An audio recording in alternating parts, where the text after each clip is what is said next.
यह कहानी एक छोटे से गांव के एक लड़के अर्जुन की है।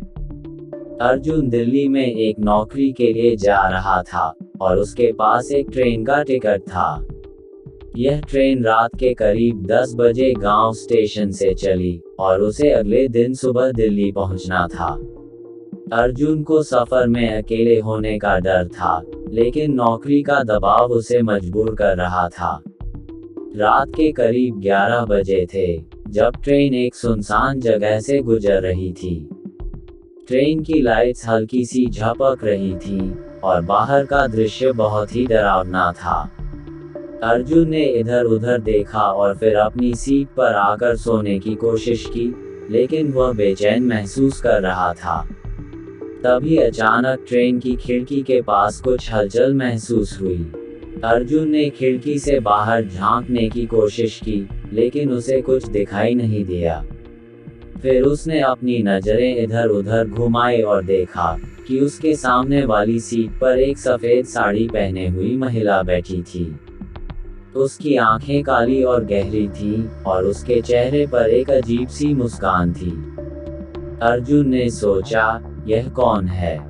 क्या यह कोई और यात्री है?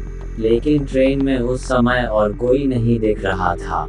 अर्जुन ने धीरे धीरे उस महिला से आंखों का संपर्क बनाया, लेकिन उसे वह महिला अचानक से गायब होते हुए दिखी। अर्जुन को यह सब एक बुरा सपना लग रहा था। उसने सोचा, शायद मेरी आंखों ने धोखा दिया होगा। लेकिन फिर ट्रेन के अंदर एक ठंडी हवा का झोंका आया और उसके साथ एक अजीब सी गंध भी आई। अर्जुन डरते डरते खड़ा हुआ और ट्रेन के डिब्बे के बीच में आ गया। ट्रेन के सारे डिब्बे सुनसान थे और अंधेरा था।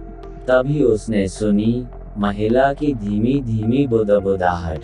अर्जुन ने झिझकते हुए आवाज की दिशा में कदम बढ़ाए।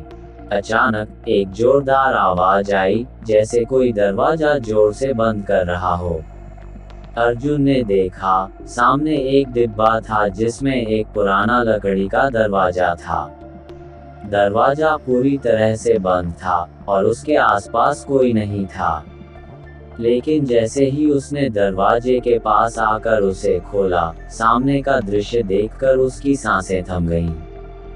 दरवाजे के अंदर एक औरत बैठी थी, लेकिन यह वही सफेद साड़ी वाली महिला नहीं थी। उसके चेहरे पर एक भयानक मुस्कान थी और उसके हाथ में एक कटा हुआ सिर था। अर्जुन का दिल तेजी से धड़कने लगा और वह डर के मारे कांपने लगा। अर्जुन का दिल तेजी से धड़क रहा था। वह समझ नहीं पा रहा था कि यह सब क्या हो रहा है। उसने हिम्मत जुटाई और धीरे धीरे पीछे हटने की कोशिश की। तभी अचानक ट्रेन का सायरन बजा और सारी लाइट्स जल उठी।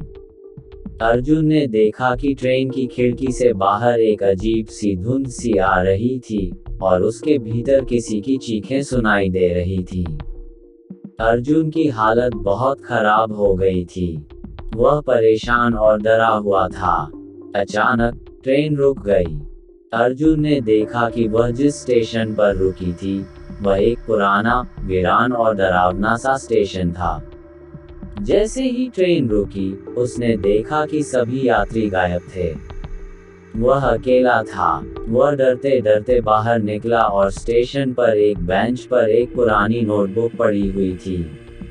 अर्जुन ने वह नोटबुक उठाई और पढ़ने लगा। नोटबुक में लिखा था, यह ट्रेन अब तक उसी रूट पर चलती रही है जहां एक भयावह दुर्घटना हुई थी। यह ट्रेन मृतकों की आत्माओं को अपने साथ ले जाती है। जो भी इस ट्रेन में सवार होता है वह कभी भी वापस नहीं लौट पाता। अर्जुन ने पढ़ते हुए समझा कि वह इस ट्रेन के ट्रैप में फंस चुका था। जैसे ही उसने नोटबुक को फेंका और बाहर की ओर दौड़ा, उसने देखा कि ट्रेन की लाइट्स फिर से मध्यम हो गईं और वह सफेद साड़ी वाली महिला फिर से सामने खड़ी थी। उसके हाथ में वही कटा हुआ सिर था और उसकी आंखों में एक खौफनाक गुस्सा था। अर्जुन की दुनिया अंधेरे में डूब गई। वह दौड़ते दौड़ते स्टेशन के बाहर निकल गया, लेकिन उसकी किस्मत ने उसका साथ नहीं दिया। उसकी आंखों के सामने उस महिला का चेहरा था, और तभी उसने महसूस किया कि वह अब इस दुनिया में नहीं है। अर्जुन की आत्मा उस भूतिया ट्रेन के साथ चली गई, और आज भी लोग उस ट्रेन की आवाजें सुनते हैं। कोई भी जब उस ट्रैक पर जाता है, तो उसे एक औरत की चीखें सुनाई देती हैं, जो अपनी मौत की कहानी सुनाती है। समाप्त। यह असली डरावनी कहानी हमें यह सिखाती है कि कुछ जगहों पर जाने से पहले हमें अपनी सुरक्षा और समझदारी से काम लेना चाहिए।